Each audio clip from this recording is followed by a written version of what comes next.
Australia's top art prize is the Archibald. Now, it's supposed to go to the best portrait, but increasingly it seems that the jury is choosing not the portrait, but the painter who most fits its woke agenda, particularly its race agenda.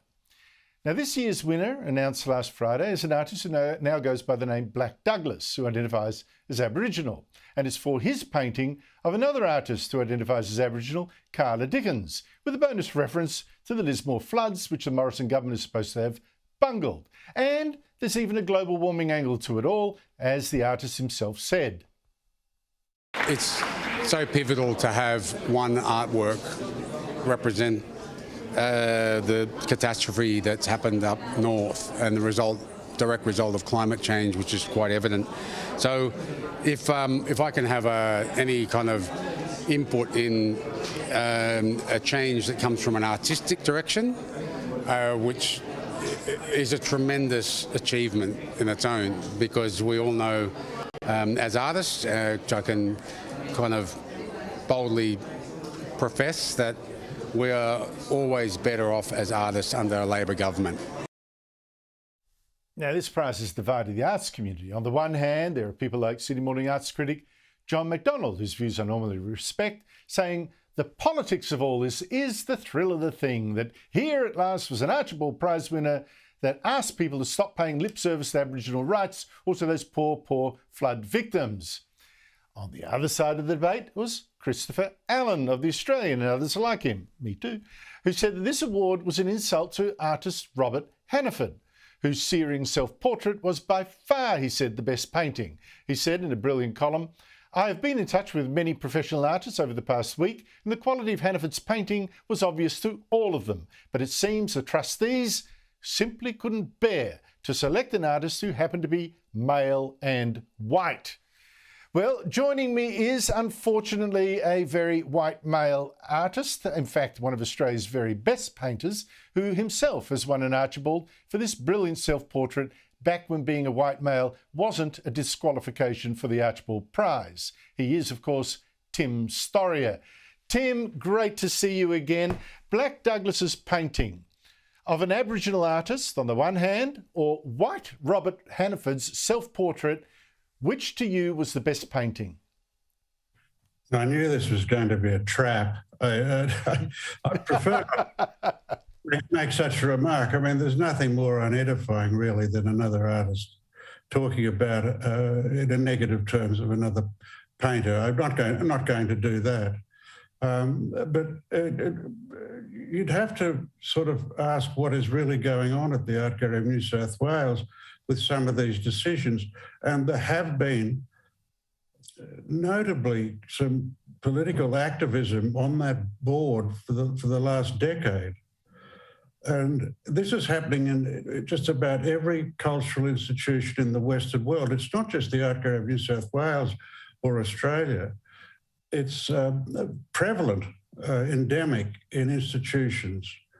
I don't fundamentally know how to fix it. The thing with the Archibald is that the great risk is as people lose confidence in the judgments that are made, the great and grand reputation of the prize itself becomes besmirched. And it may lead, and I think it will if they keep this up, it'll lead to a situation where it becomes irrelevant because they know it's politically corrupt. And that would be a great cultural loss to Australia, I believe. Now, Tim, you can't sneak out of that direct value judgment on which of the two paintings like that, because in fact, your comments only make sense if you do think, well, hello, you know, this decision was not the right one. But let me get around it in a different way. Can woke politics suddenly make a technically mediocre painting turn out to be the best in the country at that particular time? Well, of course, with fashion and media, I mean, anything is possible. But in the long term, of course, it can't work. I mean, identity politics is a disaster in every field of the Western experiment. There's no doubt about that. But let me just ask you to simplify this for people. Is a painting better because it's painted by an Indigenous man or a black woman?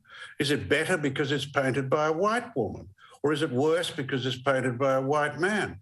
Now, obviously not. Of course, it could be true that the best painting is painted by a black man. But the point is that that's not what this is meant to be about. This is meant to be about excellence. It's meant to be about what Archibald wanted, was to find the best portrait done in Australia for the previous 12 months. Now, that's being abused. The board hasn't had the dignity to tell the community that really who you are is damn sight more important than what you paint. And that's happened. And it's a bit like, letting a horse win the Melbourne Cup and then say, well, wait a minute. Hey, what about the jockey? Wrong colour. Now, this is happening, but nobody says a word. Well, it's so interesting, Tim, because I know that you've been a real enemy of, and so have I, the habit now of having, you've got a work of art and then you've got a great big explanation, It's just, it doesn't say artist and name. It's got, and with this work, it's supposed to this and this and this and this, so that suddenly you're supposed to see things in the artwork that you didn't actually think. Now, of course, you also now need a biography of the artist, every sort of suffering they've endured, their race, maybe their religion, any handicap they might have, just in case you thought it was a bad work. Now you can know it's a good one because, look, that's the artist who did it. Yeah, well, look, I'll tell you something, over many, many years, there's a very strange things that happen with people, not people who know a lot about pictures, but they go and have a look at a gallery, at an exhibition of pictures. It's quite extraordinary that mostly, they've come away and they pick the best picture. People aren't complete fools. And if this continues, what's going to happen is that there's going to be less and less people attend these exhibitions and less people go to these galleries. And the more the postmodernist movement continues with highly politicised activities, the less and less the community is going to want to attend them.